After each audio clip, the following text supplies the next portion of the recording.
ഒരു വൈദികനോടും കുടുംബത്തോടും മാർത്തോമാ സഭ ചെയ്തത്. ഇന്ന് രാവിലെ അമേരിക്കയിൽ നിന്നും എനിക്കൊരു കോൾ ലഭിക്കുകയുണ്ടായി. എന്നെ വിളിച്ചത് കഴിഞ്ഞയിടെ അന്തരിച്ച മാർത്തോമാ സഭയിലെ ഒരു മുതിർന്ന വൈദികനായിരുന്ന റവറൻ ജോർജ് സി മാത്യുവിൻ്റെ മകൾ റേച്ചൽ ജോർജ് ആയിരുന്നു. നിരവധി ബിഷപ്പുമാരെയും വൈദികരെയും ഒക്കെ സഭയ്ക്ക് സംഭാവന ചെയ്ത, സഭയുടെ വളർച്ചയ്ക്ക് ധാരാളം സേവനങ്ങൾ നൽകിയ പകലോമറ്റം ചെറുകര കുടുംബാംഗമായ വൈദികനായിരുന്നു 97-കാരനായ ജോർജ് സി മാത്യു. പ്രായമായ തൻ്റെ പിതാവുമായി റേച്ചൽ അമേരിക്കയിലായിരുന്നു താമസം. റേച്ചലും സഹോദരങ്ങളും പിതാവും നാട്ടിൽ ഇല്ലാതിരുന്ന സാഹചര്യം നോക്കി ഇവരുടെ കോടിക്കണക്കിന് വിലമതിക്കുന്ന ഐരൂരിലുള്ള വസ്തുവകകൾ തട്ടിയെടുക്കുവാൻ മാർത്തോമാ സഭയിലെ സഭകൻ മെത്രാപ്പോലിത്തയായ ബർണബാസും ഇവരുടെ ഇടവകപ്പള്ളിയായ ഐരൂർ സെഹിയോൻ മാർത്തോമാ പള്ളി ഭരണസമിതി അംഗങ്ങളും ചേർന്ന് നടത്തിയ ഗുണ്ടായുസങ്ങളും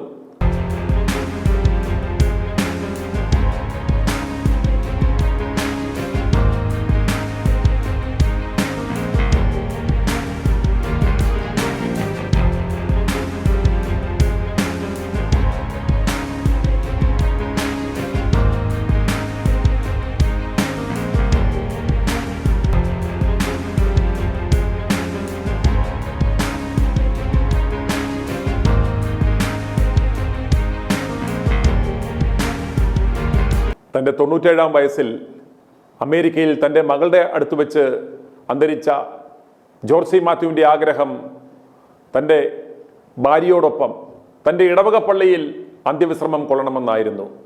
ആ പിതാവിൻ്റെ ആഗ്രഹം സാധിക്കുവാൻ ഈ മകൾ അമേരിക്കയിൽ നിന്നും മൃതദേഹം ഇവിടെ എത്തിച്ചു. എന്നാൽ മൃതദേഹം നാട്ടിലെത്തി ഒരാഴ്ചക്കാലം മാർത്തോമാ സഭയിലെ ഈ കാലന്മാർ ആ വൈദികൻ്റെ 98 വയസ്സുകാരനായ ഈ സഭയ്ക്ക് വേണ്ടി പല സംഭാവനകളും ചെയ്ത ആ വൈദികന്റെ മൃതദേഹം വെച്ച് വില പറഞ്ഞു.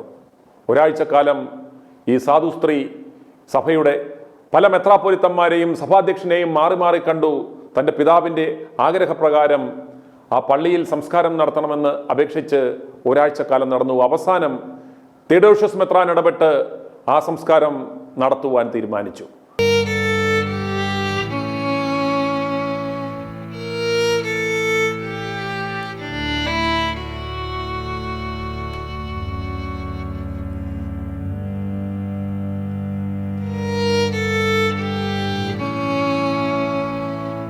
ഈ വൈദികനും കുടുംബവും അറിയാതെ അവർ അമേരിക്കയിലായിരുന്ന സമയത്ത് പിടിച്ചു പറിച്ചെടുത്ത ആ കയ്യേറിയ ഭൂമിയിലാണ് മാർത്തോമാ സഭ JMM സെന്റർ ആരംഭിച്ചിരിക്കുന്നത്. ആ ബിൽഡിംഗ് ഇതാണ്.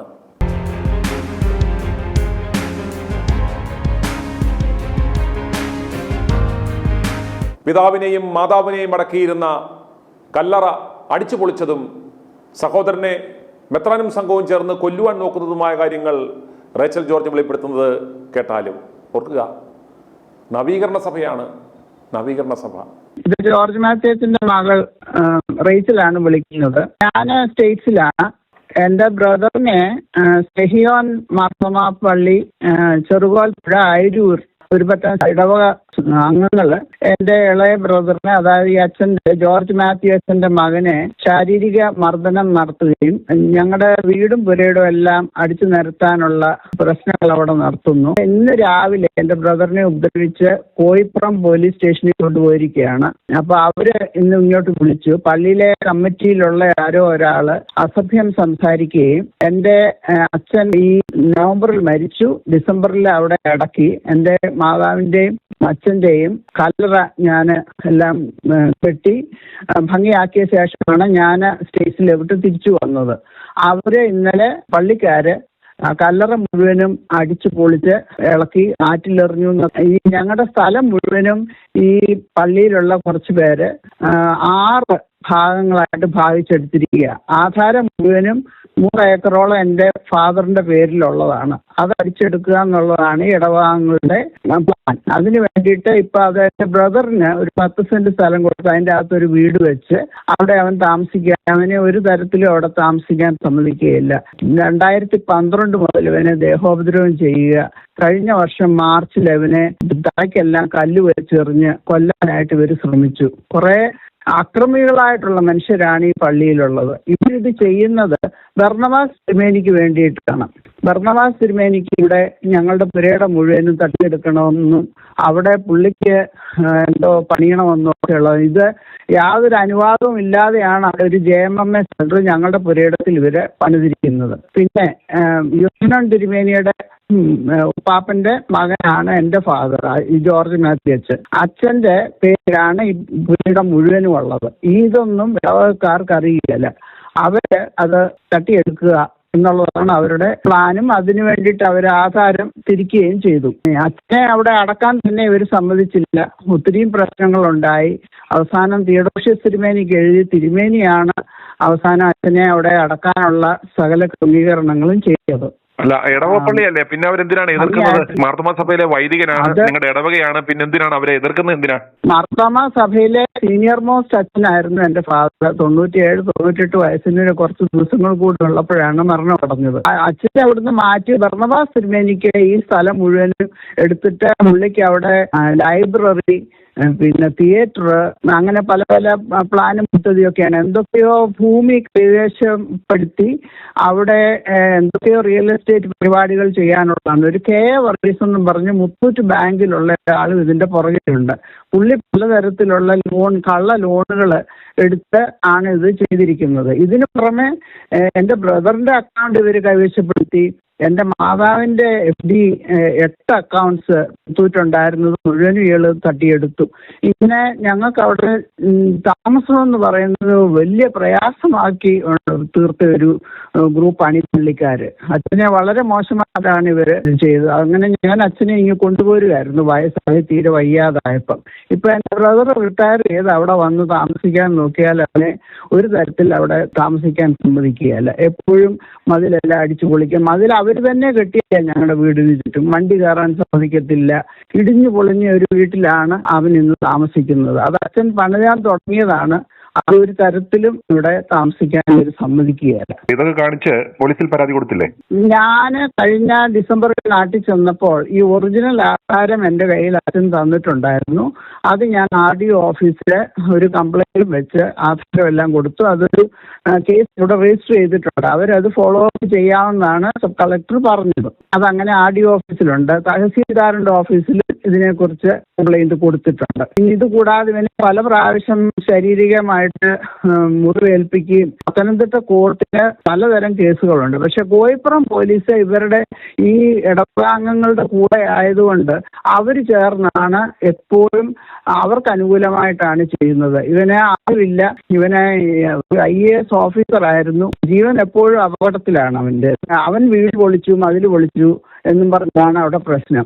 ഞങ്ങൾക്ക് ഇങ്ങോട്ട് ഇഷ്ടി ഇറക്കാനോ സിമെന്റ് ഇറക്കാനോ ഒന്നിനും അനുവാദമില്ല. കിണറുണ്ട്. കിണറിൻ്റെ അകത്ത് ഇവര് മൃഗങ്ങളെയും എന്തെല്ലാം അവശിഷ്ടങ്ങൾ കൊണ്ടിടാമോ അതെല്ലാം ഇടും. അങ്ങനെ അവസാനം ഞങ്ങൾ കിണർ മൂടേണ്ടി വന്നു. അങ്ങനെ വെള്ളത്തിന് സൗകര്യമില്ല.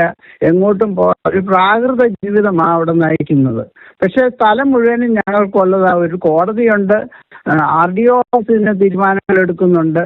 പക്ഷെ ഇവര് 2012 ഈ പുരയിടത്തിൽ തന്നെ JMMA സെന്റർ ഉണ്ടാക്കി. പിന്നെ അതിനടുത്ത് ഒരു 17 സെന്റ് ഈ വല്യച്ഛന്റെ ഒക്കെ യോഹന്നാൻ തിരുമേനിയുടെ ബ്രദറിന്റെ വേലക്കാരനായിട്ടിരുന്ന ഒരാൾ ഈ ഇടവകാംഗമാണ്. ആ പുള്ളിക്ക് വേണ്ടിയിട്ട് ഇവർ 17 സെന്റ് എഴുതി കൊടുത്തു. അങ്ങനെ പല കള്ള ആധാരങ്ങൾ ഇവരുണ്ടാക്കി രജിസ്റ്റർ ചെയ്തിരിക്കുക. ഇതൊക്കെ എൻ്റെ ബ്രദർ, അവൻ്റെ പേര് എബ്രഹാം C. ജോർജ് എന്നാ, അവനത് വില്ലേജ് ഓഫീസിൽ നിന്നും എല്ലാം റെക്കോർഡ്സ് എടുപ്പിച്ചു. അപ്പൊ ഇതൊക്കെ ഇതിന്റെ പുറകിൽ ഒത്തിരി കള്ളത്തരങ്ങളുണ്ടെന്ന് മനസ്സിലായി. സഭ എന്തുകൊണ്ട് ഇതിനെക്കുറിച്ച് കാര്യമായിട്ട് ചിന്തിക്കുന്നില്ല? അവർക്ക് സ്ഥലം മതി. എന്തും ചെയ്യാനായിട്ട് ഈ ബർന്നബാസ് തിരുമേനി ഒരുങ്ങി പുറപ്പെട്ടിരിക്കുകയാണ്. എൻ്റെ ബ്രദറിന്റെ തല മുഴുവനും അടിച്ച് പൊട്ടിച്ച് രക്തം ഒഴുകി. ഞാൻ അന്നേരം വിളിച്ച ഉടനെ പറയുന്നത് ഇവനെ കൊണ്ട് നാട്ടുകാർക്കെല്ലാം ശല്യമാണ്. എൻ്റെ അമ്മ ഒരു ഹെഡ്മിസ്ട്രസ് ആയിരുന്നു അവലിക്കര BH ഹൈസ്കൂളിലെ. എൻ്റെ ഫാദർ 57 വർഷത്തിൽ കൂടുതൽ പള്ളിയിൽ സേവനം അനുഷ്ഠിച്ച് അവസാനത്തെ 25 വർഷം അവിടെ താമസിക്കാൻ മേലാതെ ഞാൻ ഇവിടെ കൊണ്ടുവന്ന് എൻ്റെ കൂടെ താമസിപ്പിച്ചിരിക്കുകയായിരുന്നു. അങ്ങനെ അസുഖമായ അവസാനം മരണമടഞ്ഞു. കുടുംബത്തിലുള്ള ആളുകളൊക്കെയാണ് ഇതിൻ്റെ അകത്ത്. ആ പുരയിടത്തിൽ കയറി തടിയെല്ലാം വെട്ടി വിറ്റു. അച്ഛൻ്റെ വല്യപ്പച്ചൻ്റെ പേരിലുള്ളതാണ് ഈ സ്ഥലം. അവസാനം അത് യോഹന്നാൻ തിരുമേനിയും ബ്രദറും കൂടെ എൻ്റെ ഫാദറിന് ക്രമപ്രകാരം മുഴുവനും എൻ്റെ ഫാദറിന്റെ പേരിലാക്കി. പിന്നെ വല്യപ്പച്ചിയുടെ പേരിൽ അവിടെ നള്ളയത്തൊന്നും പറഞ്ഞു കുറെ പുരയിടം ഉണ്ടായിരുന്നു. അത് മുഴുവൻ ഇവര് നമ്മുടെ ആ എത്ര ഏക്കർ പുരയുടെ ഇവരിങ്ങനെ തട്ടിയെടുത്തു? പറുവല്ലിത്തുണ്ടിയിൽ നിന്നാണ് പേര്. അത് ഏകദേശം 3 ഏക്കറോളം ഉണ്ട്. അതാണ് ഇവർ തട്ടിയെടുക്കാൻ. ഇതിന് ആരംഭമിട്ടത് ഭരണവാസ് തിരുമേനിയുടെ ബ്രദർ ഇ ജെ ജോർജ് അച്ഛനുണ്ട്. പുള്ളിക്ക് ഇതിന്റെ അകത്ത് ഇതെല്ലാം കൈയടക്കി അനിയന് വേണ്ടിയിട്ട് പല കെട്ടിടങ്ങൾ ഉണ്ടാക്കി പുള്ളി അടുത്ത എത്രാനാകാനുള്ള പ്ലാനൊക്കെ ആയിരിക്കണം ഇത്ര മോശമായിട്ട് ഇടപെടുന്നത്. ഈ ഇ ജെ ജോർജ് അച്ഛൻ കല്യാണം കഴിച്ചിരിക്കുന്നത് ഇ ജെ ജോർജ് അച്ഛന്റെ കൊച്ചമ്മ എന്റെ ഫാദറിന്റെ സിസ്റ്ററുമാണ്. എന്നിട്ട് ഇങ്ങനെ ഇവര് കുടുംബത്തിലുള്ള ചാർച്ചക്കാരാണ് ഈ പ്രശ്നങ്ങളെല്ലാം ഉണ്ടാക്കുന്നത്. അത് ഈ അരൂര് ഈ പള്ളിയിലെ സെഹിയോൻ പള്ളിയിലെ ആളുകൾ വളരെ അക്രമികളാണ്. എന്തും മടിക്കാത്ത ഒരു അവിടുത്തെ സെക്രട്ടറിയുടെ ഭാഷ കേട്ടാല് ഞാൻ നാട്ടിലായിരുന്നപ്പോ ഞാനൊരു സ്ത്രീയാണ്. എന്റെ ഫാദറിനെ അടക്കാനാണ് അവിടെ ചെന്നത്. സെമിട്രിയുടെ വാതിൽ തുറക്കത്തില്ല. എന്റെ ഗ്രേറ്റ് ഗ്രാൻഡ് ഫാദർ ഇടവകയ്ക്ക് വേണ്ടിയിട്ട് കൊടുത്തതാണ് ആ സെമിട്രി. ഇന്നിപ്പോ അവരെല്ലാരും ആണ് അടക്കിയിരിക്കുന്നത്. ഞങ്ങളുടെ വീട്ടുകാരെ അടക്കിയതിന്റെ ഒന്നും കാണാൻ പോലും ഇല്ല. അതിന്റെ പുറത്തുവരെല്ലാം അടക്കി. എന്റെ ഫാദറിന് വേണ്ടിയിട്ട് സ്ഥലം തിരിച്ചിട്ടിരുന്നിടത്ത് അടക്കം ഇവർ സമ്മതിക്കത്തില്ലായിരുന്നു. എന്റെ മദറിനെ 2010 അവിടെ അടക്കിയതാണ്. അങ്ങനെ പ്രശ്നങ്ങൾ ഉണ്ടാക്കി ഈ ഭരണവാസ് തിരുമേനി സകലത്തിനും ഒത്തിരിയും പ്രശ്നങ്ങൾ ഉണ്ടാക്കി. ഞങ്ങൾ അവിടെ ചെന്ന് കണ്ടമാനം അവർ പറഞ്ഞത് ഓഡിറ്റോറിയത്തിൽ വെക്കണം, അവരുടെ ടൂൾസ് വെക്കുന്ന സ്ഥലത്ത് എൻ്റെ അച്ഛൻ്റെ ശരീരം വെക്കണം, പള്ളി വരികയല്ല. അച്ഛന്മാർക്ക് 4 സർവീസ് ഉണ്ടല്ലോ. അമേരിക്കയിൽ മരിച്ച വൈദികന്റെ മൃതദേഹം ഇവിടെ നാട്ടിൽ കൊണ്ടുവന്നോ? അമേരിക്കയിൽ വെച്ച് മരിച്ചു. ഞാൻ നാട്ടിൽ കൊണ്ടുവരുമായിരുന്നു. അപ്പൊ അച്ഛന്മാരെ അടക്കുന്നതിന് 4 സർവീസ് ഉണ്ട് മാർത്തോമാ സഭയിൽ. ഇവിടെ ഉണ്ടായിരുന്ന എബ്രഹാം പൗലോസ് തിരുമേനി എന്റെ ഫാദറിനെ അറിയാവുന്ന അച്ഛന്റെ വലിയ സ്നേഹിതനാണ്. അപ്പൊ ആ തിരുമേനി ഇവിടെ വളരെ ഭംഗിയായിട്ട് ആദ്യത്തെ ഭാഗം സർവീസ് നടത്തി. ബാക്കി 2, 3, 4 നടത്താനായിട്ടാണ് നാട്ടിൽ കൊണ്ടുപോയത്. അച്ഛന്റെ ഒരേ ഒരു ആഗ്രഹമായിരുന്നു എന്നെ എന്റെ കുടുംബ കല്ലറയിലാക്കണം. അതിനാണ് നാട്ടിൽ കൊണ്ടുവന്നത്. എത്ര ദിവസം മൃതദേഹമായിട്ട് കാത്തിരിക്കേണ്ടി വന്നു ഈ സംസ്കാരം നടത്താൻ വേണ്ടി? ഇവിടെ ഞാൻ മൃതദേഹം ഇവിടുന്ന് ഡിസംബർ ഞങ്ങൾ ഇവിടെ 12-ാം തീയതി പുറപ്പെട്ടു. അവിടെ ഞങ്ങൾ 14-ാം തീയതി ചെന്നു. 14-ാം തീയതി ചെന്നപ്പം മൃതദേഹം വന്നിട്ടില്ല. ഈ നാട്ടിലുള്ളവര് ഇവിടുള്ള ആൾക്കാരുമായിട്ട് ചേർന്ന് പള്ളിക്കാർ സഹായിക്കുക എന്നുള്ള വിധത്തില് വരികയും അച്ഛന്റെ മൃതദേഹം കൊണ്ടുവരാതിരിക്കാൻ ശ്രമിക്കുകയും ചെയ്തു. ഈ ഭരണവാസ് തിരുമേനി ഞായറാഴ്ച അച്ഛന്റെ ബോഡി അടക്കണമെന്ന് പറഞ്ഞുകൊണ്ട് അയാൾ നിർബന്ധം പിടിച്ചു. എന്നിട്ട് പിന്നെ അങ്ങനെ പറഞ്ഞു അവിടെ ആരെയും ഇവിടെ തിരുമേനിമാരാരും ഇല്ല, അടക്കാനൊക്കത്തില്ല. അപ്പൊ അയാൾക്ക് പുള്ളിക്കാരനെ അച്ഛനെ അവിടെ അടക്കരുത്, ഈ സ്ഥലമെല്ലാം അവരുടേതാണെന്ന് പ്രഖ്യാപിക്കണം. അപ്പൊ നാമാവിശേഷമാക്കി കളയാനുള്ളതാണ് ഈ പുള്ളിയുടെ ഉദ്ദേശം. മൃതദേഹം ഇവിടെ വന്ന ശേഷം എത്ര ദിവസം വെയിറ്റ് ചെയ്തു? ഒരാഴ്ച വീണ്ടും വെയിറ്റ് ചെയ്യേണ്ടി വന്നു. അടക്കാനായിട്ട് സമ്മതിക്കാത്ത പ്രശ്നങ്ങൾ ഉണ്ടാക്കി കുഴി കുഴിക്കാൻ സമ്മതിക്കുകയില്ല. അങ്ങനെ ഡിസംബർ 20-ാം തീയതിയാണ് അടക്കുന്നത്. ഈ മെത്രാന്റെ ഈ പരിപാടികൾ കൊണ്ട് ഒരാഴ്ച നമുക്ക് വീണ്ടും ആ മൃതദേഹം അമേരിക്കയിൽ നിന്ന് കൊണ്ടുവന്ന മൃതദേഹം ഇവിടെ കാത്തിരുന്നു. ഇവര് ഹോള് തരത്തില്ല. മാർത്തോമാ സഭയ്ക്ക് ഒത്തിരിയും ഹോളുകളുണ്ട്, ചോദിച്ചൊന്നും ഇവർ തരികയല്ല. പള്ളി പോലും തരത്തില്ലെന്ന് പറഞ്ഞു. ഞാൻ പറഞ്ഞു ഞങ്ങൾക്ക് വീടല്ല, ഈ ഇടഭാഗങ്ങൾ തന്നെ അടിച്ചു പൊളിച്ചിട്ടിരിക്കുക, ഇങ്ങോട്ട് കൊണ്ടുപോകാനൊക്കത്തില്ല. അതുകൊണ്ട് ഞാൻ ഹോൾ ഇവരോട് ചോദിച്ചു, തരത്തില്ലെന്ന് പറഞ്ഞു. പള്ളി തരത്തില്ലെന്ന് പറഞ്ഞു. അപ്പം മതാപ്പാറ ഓർത്തഡോക്സ് പള്ളിക്കാര് ഉടനെ തന്നെ അവരുടെ ഹോള് തന്നു. അത് അവിടെ വെക്കാനായിട്ട് ഞാൻ ഈ ആളുകളെല്ലാം അറേഞ്ച് ചെയ്തു. ഭക്ഷണവും കാര്യങ്ങളും ഹോളെല്ലാം വൃത്തിയാക്കി എല്ലാം ചെയ്യാനായിട്ട് 2-3 സർവീസ് നടത്താനായിട്ട്.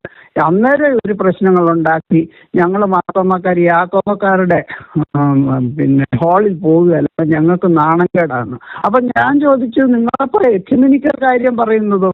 മാർത്തോമാക്കാര് ഹാള് തരാഞ്ഞിട്ടല്ലേ അവിടേക്ക് കൊണ്ടുപോയത്? ഓർത്തഡോക്സുകാർ ഹാളിലേക്ക് കൊണ്ടുപോയെന്നല്ലേ പറഞ്ഞേ? അവിടെ കൊണ്ടുപോയത്. അതെ, ഞാൻ അവിടെ മതാപ്പാറ ഈ പള്ളിയിൽ നിന്നും ഒരു 3-4 കിലോമീറ്റർ ദൂരെയാണ്. എന്നിട്ട് അവിടെ അതെല്ലാം അറേഞ്ച് ചെയ്തു. അവസാനം ഇവരെ കുഴി കുഴിക്കാൻ സമ്മതിക്കത്തില്ലെന്ന് പറഞ്ഞു. അപ്പൊ ഞാൻ അവിടെ ഹോം സ്റ്റേയിലാണ് താമസിച്ചത്.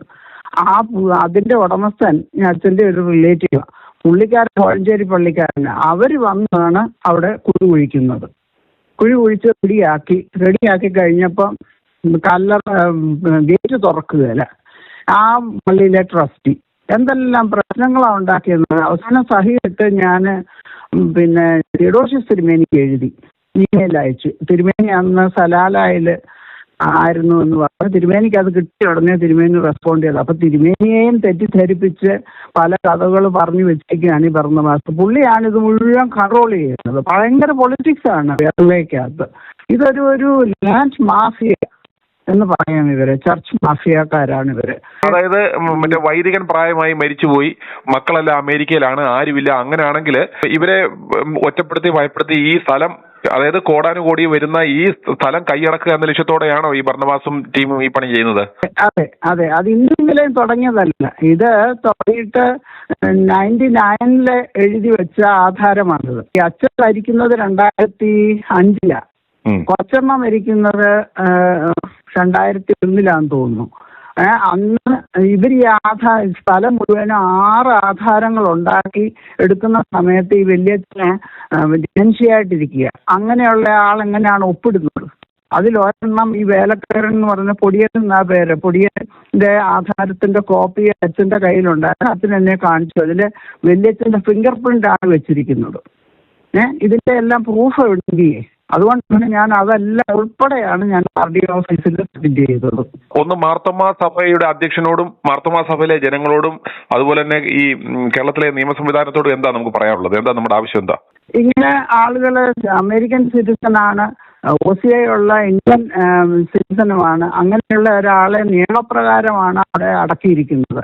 സഭ അതിന് മുൻകൈ എടുത്ത് യാതൊരു പ്രശ്നങ്ങളും ഇല്ലാതെ അടക്കിയിരിക്കുന്ന ശവശരീരം അവിടുന്ന് മാറ്റുന്നത് ശരിയല്ല.